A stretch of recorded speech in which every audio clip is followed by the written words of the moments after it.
Alright, so with the release of Megatins, I think it's only suitable to talk about budget decks that we can play right now because of some important reprints coming out of the tins. And if you have any of your own ideas, please make sure to share them in the comments down below. Right now, we are in a very diverse meta and there's a lot of decks that you can pick up, and most of them are very fortunately quite budget friendly, and I think that's awesome. So please let me know what you are playing, and if you like the video, make sure to like it as well.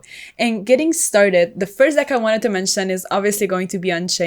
I talked about Unchained quite a lot, like it's getting consistent tops. I mentioned how you can also beat it, but what you can also do is literally pick it up and play it. It is quite budget friendly, I will say quite, because Abomination's Prison is still around 30 euros almost, because there's all this hype surrounding it. However, Unchained, I think, is a great choice because there is no fear of it getting hit. So it's a very good investment. And what you can also do is, if you don't plan on going on any event right now, just wait a tiny bit because they might give the Abomination's Prison a reprint. Because I'm sure they're gonna see like, oh, you know, this card is kind of spiking up, and maybe I'm just being very naive. Maybe it's not gonna happen, but still, you might want to hold off on getting the prison. Just get the entire core. It's gonna be very cheap, and then you can get the prisons later, especially if it gets a reprint. But if it doesn't, you're still not gonna spend a ton of money for the deck because the majority of the money you would be spending is the Abomination's Prison. So, you know, all in all, the deck is budget friendly like we established. But speaking of the actual, I guess, ability that the deck has, like you've seen with the 3v3 YCS and quite a big amount of tops, especially pro players, like some very known names in the community picked up the deck.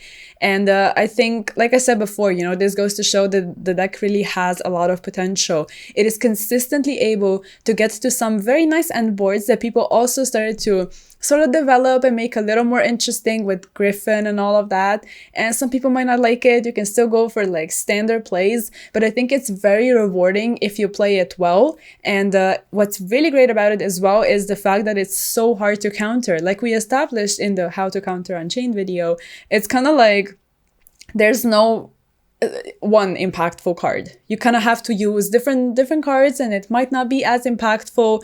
So Unchained has a lot going for it.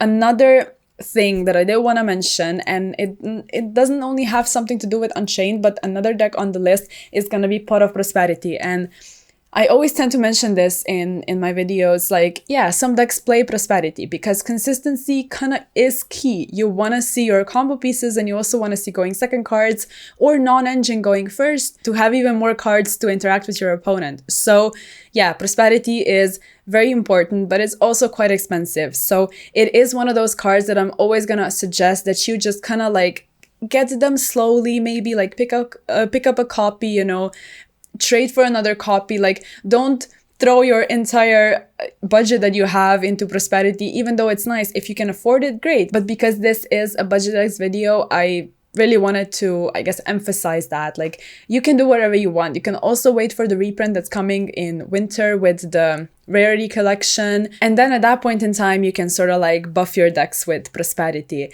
And yeah, I mainly wanted to talk about it because I have another deck on the list that plays it, and it's quite important in that deck as well.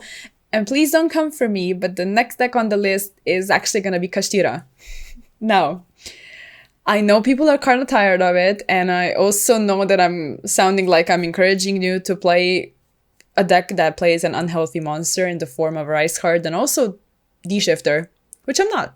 You can do whatever you want, but I did want to mention, because like we're talking about tins and the reprints, Kashtira Fenrir is now quite accessible.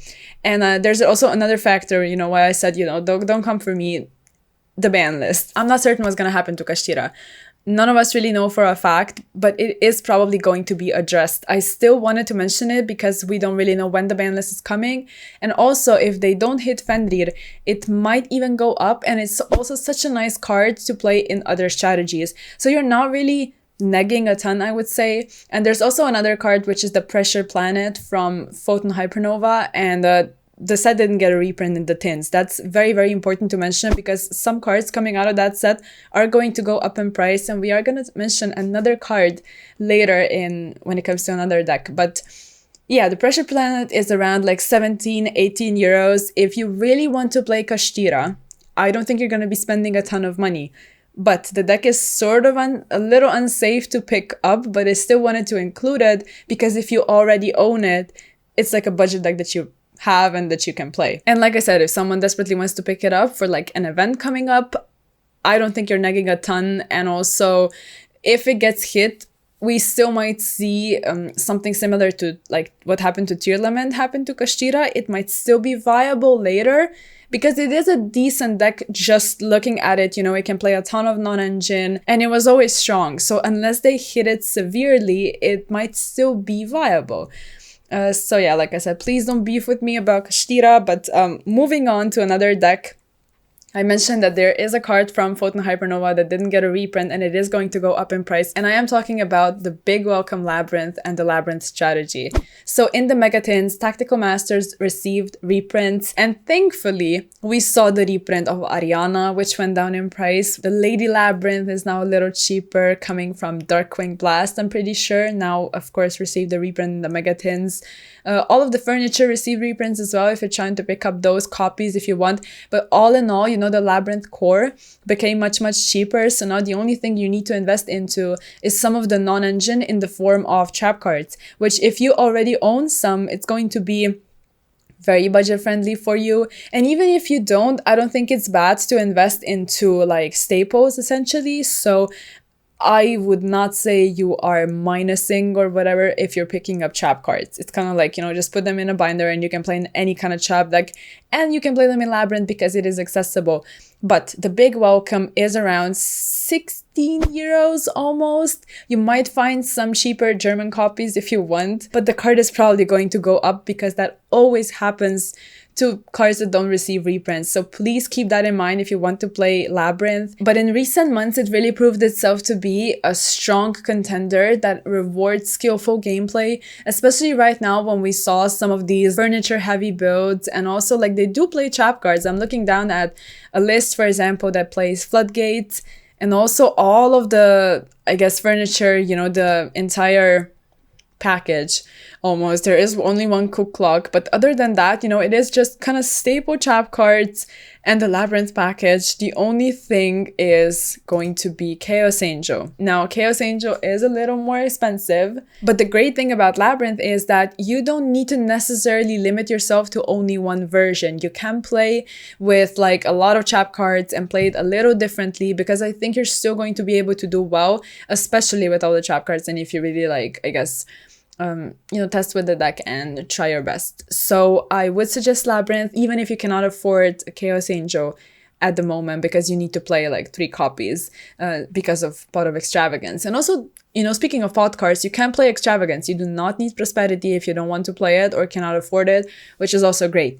Now, moving on to a deck that's a lot more budget than what we talked about before, because like there's no Pot of Prosperity, there is nothing else besides the Salamangreat of Fire, and I am talking about the Salamangreat deck. So Salamangreat of Fire, of course, went up because there's all this hype with some of the recent tops that the deck had.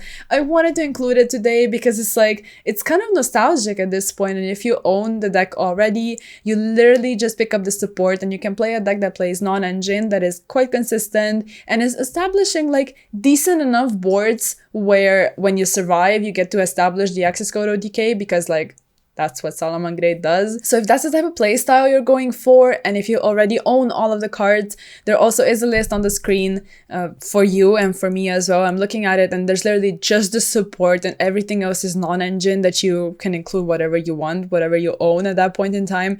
And access code, you know, just getting that shouldn't be too much of a problem, because it's literally the only like not so budget card in the deck. And you know, it is decent, it is getting some tops, so if you want to have some fun with Salamangreat, you can do it if you want. Now, the last deck on our list is going to be Dragons. So I've mentioned this a ton already, but I really love Dragons. I'm a huge fan of the deck, and as much as I think like Lobelion's Secret is incredible and probably should keep the value because it's just so cool, I kind of understand, okay, they gave it a reprint, it is more accessible for people right now, and if you want to play dragons, you can do that on a budget right now.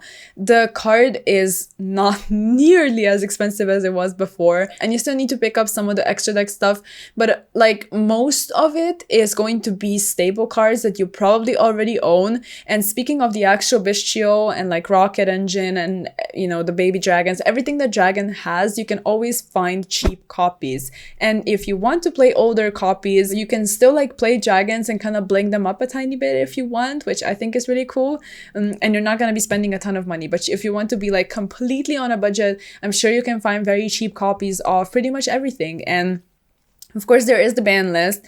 We need to mention that. But in my opinion, I don't think dragons are getting hit because it's one of those decks where like it's coming in and out of the meta, and it really depends on the format. It's not this insane overpowered deck that nothing can compete with. Like, for example, Kashtira is kind of gatekeeping the format, whereas dragons just kind of like thrive here and there, which I think is awesome. And it's also a deck that I really recommend to anybody that's trying to get better at the game, because it's going to teach you a ton, it's going to give you a ton of skill, and a lot of decks are going to do that for you. Like Unchained is one of them for sure, but like dragons are just, they're quite complicated, and you really need to play them well. And I think if you want to, like, if you enjoy, you know, playing those types of decks and getting better, I think dragons are for you. I'm hyping up dragons. I really like them. But yeah, I think the deck is just great because it's able to, I guess it combines aspects of mid-range and combo.